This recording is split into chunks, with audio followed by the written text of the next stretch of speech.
Ashley, and I wanted to talk to you about my 10 tips that I have found that have helped me be successful in my weight loss and fitness journey, and that hopefully will help you be successful as well. So we're gonna go through all 10. I'll try to make it quick. I know you don't wanna get too bored listening, but bear with me. Hopefully these will all benefit you. So number one, and this to me is probably the most important tip, for me and for your success, and that is defining your why. People are going to tell you or ask you, why are you working out? You know, are you working out to get thin? Are you working out to get healthy? Are you working out for you've got to go on spring break? Are you working out because you want to have another baby or because you just had a baby? I don't really care what your answer is as long as it's your answer. So think about it. Think about, why are you starting this new program? Why are you pushing yourself to do something that you may really not want to do, or that you know is going to place more demands on you than you're used to? Why are you choosing to get up early in the morning and lose a little bit of sleep? Or why are you choosing to work out in the afternoon or evening and lose a little bit of your time with your family? All these questions, figure out why you're doing them. That reason, that why, I don't care how small it may seem to you or how trivial or how large and important it may seem. Whatever your why is, it doesn't matter, it's important to you. So define your why, figure out why you're doing this, why you're making these choices to make change and start making change in your life, and commit to that reason and tell yourself, this is why I'm doing it. And then if you feel comfortable, tell your significant other, whether it's your spouse or your best friend or your brother or sister or your mom or dad, tell them, share that with somebody so they can understand your motivation for your goal, for this very important goal that you're making or placing on yourself. Write it down where you can see it somewhere every day, so that on those days where you struggle, you can actually look back to this why are you doing this, and hopefully give yourself a little motivation. So number one and most important, define your why. Sorry, I keep looking down because I have all these on my computer and I want to make sure that I don't forget anything. So like I said, number one, defining your why. Next, keep an open mind. Don't create the dread out of a workout. We all have those workouts that we do not want to do, whether it's plyometrics or weights or running or whatever. Whatever your workout is that you don't look forward to, try to keep an open mind. Or if it's about the eating, if you're dreading starting to eat certain foods, there are going to be things that you don't want to do, and you're going to get through them. There are going to be hopefully other things that you really like. All I can say is keep an open mind, because you'll be surprised as you get more involved in the program, or on days where you absolutely think, hey, this is going to totally suck. You'll leave that workout and be like, hey, I did a really good job. I'm starting to enjoy this. So keep an open mind. It's going to make that morning, that day, and the entire journey that much better and that much easier for you. So define your why and keep an open mind. Next, make sure there's always a balance. So after you keep that open mind, make sure you're maintaining a balance of pushing really hard, getting out of that comfort zone, but also resting. Rest is incredibly important. In fact, rest is when most of the changes take place. So whether you're doing 21-day fix or Body Beast or P90X or another non-Beachbody program, whatever it is, make sure you're pushing, and then when it's the interval, whenever it's time to rest, make sure you're resting. Take a moment, take a breath, calm your heart rate down, get a sip of water, breathe, rest, and then push. All right, next one, number 4. Form, and not to forget form. Form is extremely important, and for anything. So whether you're doing a weightlifting routine or you're running or you're doing a cardio-based exercise program at the gym, no matter what you're doing, form is critical. Form is important for injury prevention. You don't want to get hurt, because this is a journey you intend to keep for a long time. And when you get hurt, not only do you have to make modifications, but sometimes you kind of have to hang back and stop for a while. So keep your body healthy. Pay attention to your form. If that means, hey, you have to drop from a 10-pound dumbbell to a 5-pound dumbbell, it doesn't matter, because you're still going to benefit. In fact, you're going to benefit more.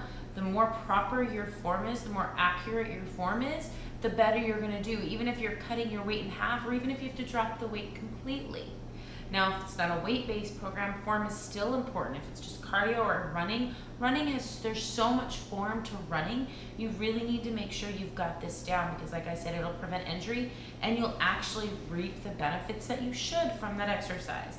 And hey, time is valuable to us. So when you're in the gym and you're working hard, whether it's outside or actually in a gym, whether it's 30 minutes or an hour, you want those minutes to count and you don't want them to go to waste. So make sure you're watching your form in a mirror, with your partner, whatever.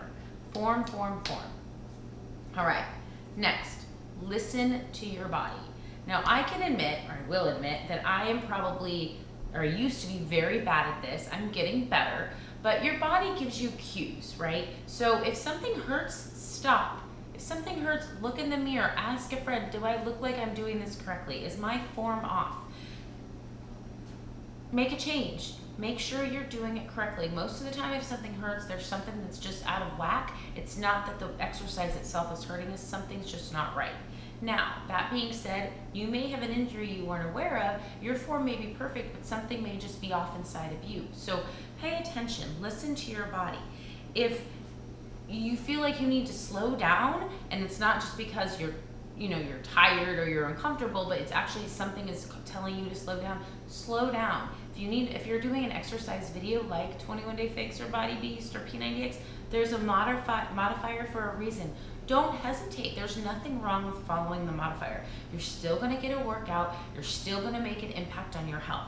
So make sure to listen to your body. If you don't feel well, sleep in. Don't work out, okay? Listen to your body. All right, next, the importance of core strength. So you're gonna hear this in probably almost all facets of exercise, whether you're at the gym or you're listening to an exercise video or watching it, or you're out with a running coach. Your core is sort of like the foundation of your strength. And even if you think, oh, hey, I don't need to pay attention to my core, I'm just running, or hey, I'm doing military press, why do I need to worry about my core? Like I said, core is the foundation to your movement. So if your core is doing what it's supposed to, it's going to support and promote a much healthier body and healthier, more accurate movement. So focus on your core. Start with your core. Now your core isn't just or simply your rectus abdominis, your six-pack abs that we all know about. We all want to get cut and shredded, shredded abs. Your core is actually composed of a lot of muscles, and a lot of them are very deep. Some of them are like your transverse abdominis, which are very, very low, just like above your pubic bone almost, as well as your diaphragm and little muscles in your back, muscles in your pelvic floor. There's tons. So once you learn how to engage all these, really start using your core to kind of generate the starting force of your movement and then move from there. Think starting from the center and radiating out. All right, sorry, I'm talking kind of fast, but I want to keep you interested. So the next time is just sort of the logistics of working out. You need to choose the best time for your exercise. So set yourself up for success. Everybody has a different good time to work out. Someone may tell you, hey, the best time to work out is in the morning. That's when you're gonna burn the most calories. That's when you're really gonna feel the burn. That's when you're gonna, blah, blah, blah. Well, it doesn't matter if there's actually a physiological reason why that's the best time. If it's not the best time for you, then it's not the best time. So you need to figure out what part of your day can you mark down on your calendar as this is non-negotiable, this is my time for me, and this is when I am gonna work out. Now we all face conflicts with our schedule. Things happen, things change. You've gotta be flexible and willing to adapt to that, but that's the exception to the rule, not every day. So whether it's at 5:30 or 6 in the morning before your little ones wake up, or it's you've got a great job that you're able to work out during your lunch, or it's in the evening while your kids are still at daycare, or it's in the evening after you put the kids to bed. Whatever works best for you, pick that time for you. Set yourself up for success. The more comfortable you are with your schedule, the more likely you are to stick to it. All right, we're almost done here, a couple more. So the next one is meal planning and preparation. So I believe that most of your health, most of your weight loss, this whole journey really starts and ends in the kitchen.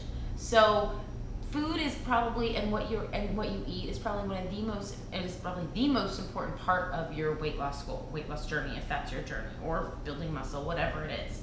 So make sure you're prepared. Clean out your cupboards in your fridge. Get rid of all the stuff you know you don't want to even be tempted with.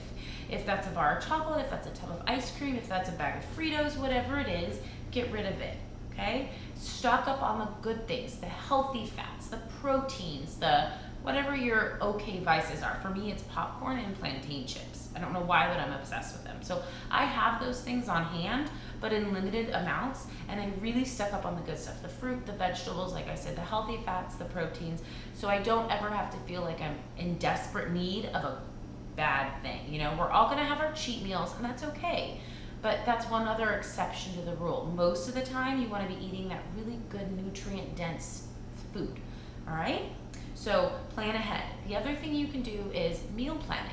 So if you are a busy mom or busy dad or busy parents, or not a parent, you're just a busy man or woman or whatever, meal planning can really help, whether that is you plan ahead for 2 days, 3 days, 5 days, 7 days, 2 weeks, whatever it is. You can cook in bulk. There are tons of meal planning websites where it will give you a week's worth of menu, and you could do all your grocery shopping on Saturday or Sunday, have everything you need for the week. You could even cook ahead and make 2 or 3 meals on Sunday, portion it out, put it in the fridge, put it in the freezer, and you're ready to go.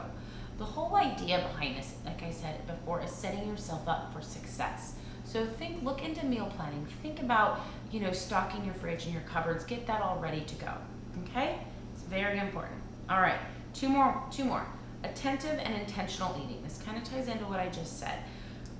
Fuel and nutrition are key to your success. You want to make sure that every choice you make, for the most part, is something good for your body. You are fueling your body for your workouts and for your days, for your longevity, for your health, for everything.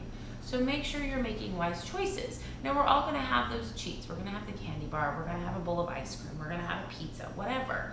But those are the exceptions. So really make sure 80–90% of the time you are attentive to what you're eating. You're not eating because you're bored. You're not eating because you're thirsty. You're not eating a tub of popcorn because you're sitting in a movie, mindlessly eating on it. Make sure you're attentive to what you're eating and it's intentional, okay?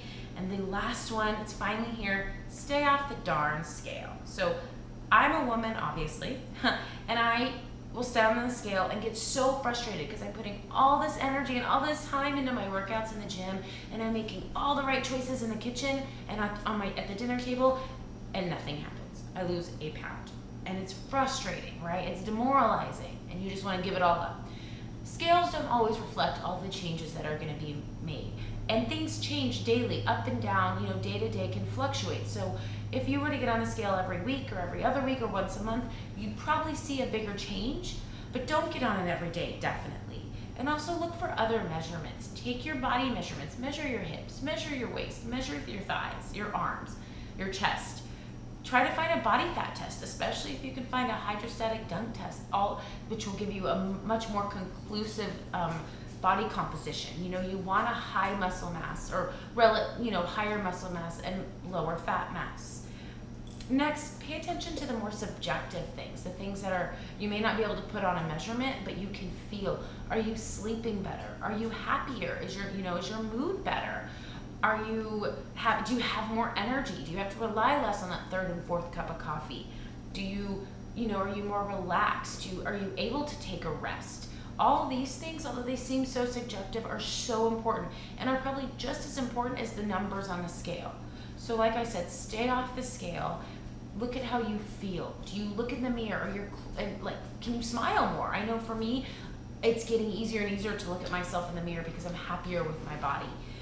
That to me means more than the numbers on the scale. My clothes are fitting better, or your jeans or your dresses or your suits, whatever. Are you more comfortable in them? Are you more comfortable in your own skin?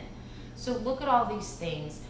Be attentive to how you feel. This is a journey. It's not gonna happen that quickly, okay? So be proud of yourself, be confident in yourself, take it day by day, and know you may mess up today, you may mess up tomorrow, but it's the long journey that matters, okay? We're all in this to get healthier. So thank you for sticking with me through all 10 of these key tips for how I've been successful, and hopefully you'll be successful too. Good luck. You can do this, and I will talk to you next time.